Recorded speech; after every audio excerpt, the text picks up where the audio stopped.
Y'all, welcome back to day 2 of the Pharma and Health Brand Insider Summit. We heard from such a great array of marketers yesterday, and we covered such a broad swath of topics, but really, we talked a lot about trust. We talked about how to build it, how to do so by addressing underserved populations, building trust by directly confronting misinformation and stigma in populations, building trust by extending the reach of healthcare through innovative new digital solutions and virtual care. And I was surprised yesterday throughout it all by the number of personal stories that kept emerging to the surface. They came up in our onstage discussions, they came up in our audience Q&A, and I know they came up long after the cameras had turned off and the microphones were shut off and you engaged in afternoon activities and went about your days. And that takes a degree of trust to open up and to share those things. But it really is truly a reflection of how universal the healthcare and pharma experience is and how it extends into each individual person's lives. Now, when Craig kicked us off yesterday, one of his closing messages was about how we need to evolve as marketers from talking about the why and into the how.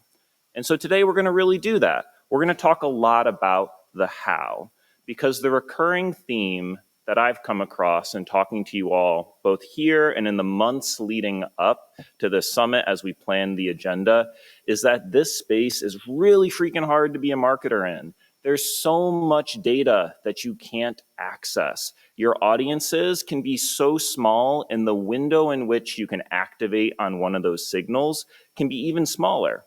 So how do we go about approaching that? And to complicate it all, there's a lot of tools and services that other industries get to enjoy that for privacy regulations and various reasons you can't tap into. So today, I want to set that all aside and focus on things that we can do and how.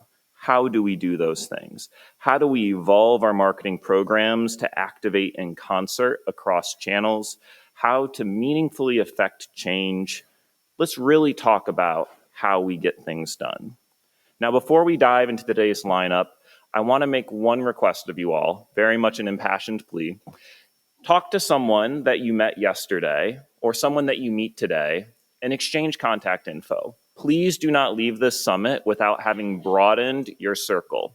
We as the MediaPost team, we talk all the time that actually the most impactful thing that comes out of the summit is not what happens here on stage or even in the afternoons. It's what happens after the summit is over and you walk away from here with a new network of people to lean into.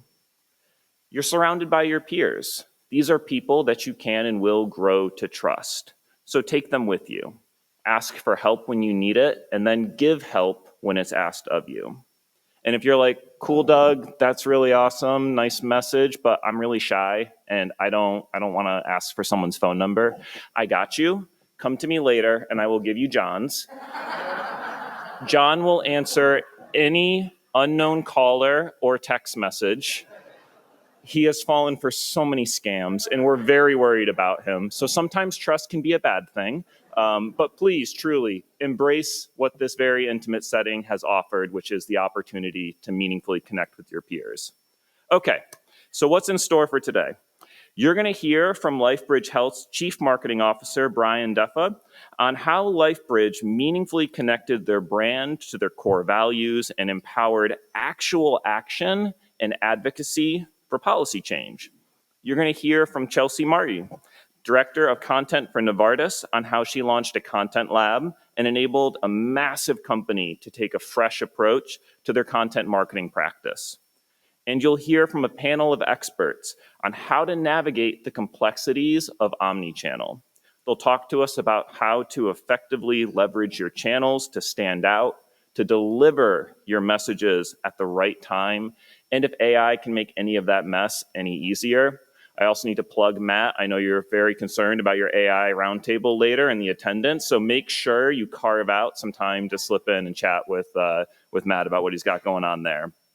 But first, let's really set the stage on omnichannel. We're all doing it, but are we doing it well? And how do we make it not just a buzzword, but an actual bona fide thing that creates real cost savings and allows your marketing to expand to a global scale. And that type of transformation is challenging. You got to rip out a lot of the old woodworking, and in the process, you tend to find out that the people at your company really liked the old woodworking. And so how do you go about making that transition smooth and realizing incremental benefit to prove that it was the right decision? So to show you how that transformation is taking place for omnichannel at CSL Behring, it's my great pleasure to welcome to the stage our opening keynote, Director of Global Marketing Platforms, Stuart Davis. Welcome, Stuart.